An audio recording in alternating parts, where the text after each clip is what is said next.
Welcome to our first module. We're going to be covering reels in this.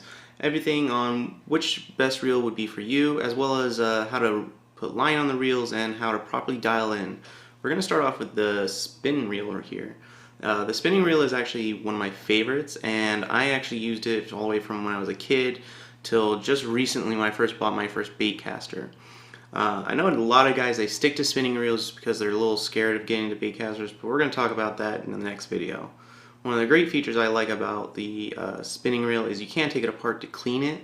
As you can see here, I didn't clean mine the last time, so there's a little bit of sand and stuff like that in there. You want to make sure you really get in there. And I purposely didn't clean it since my last trip, just so I can show you how much stuff can get in there if you're not careful.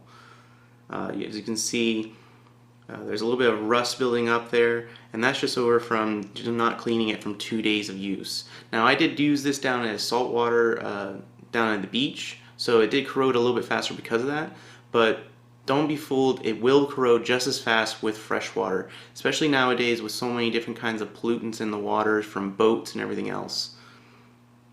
If you start feeling grinding as you're reeling in on your reel, it's most likely there's a lot of grit and stuff in between the gears, and eventually that's going to cause it to fail.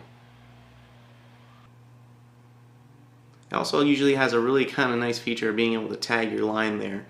Bait casters don't seem to have that. Usually you have to make your little loop and then kind of tie them around themselves.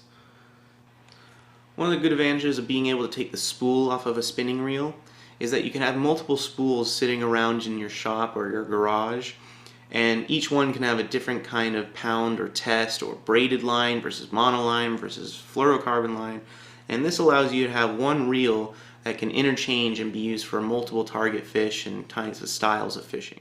This is a spinning reel. You want to make sure that the kind of base part goes between the two fingers there so you get good leverage, and then the reel kind of rests up underneath your arm.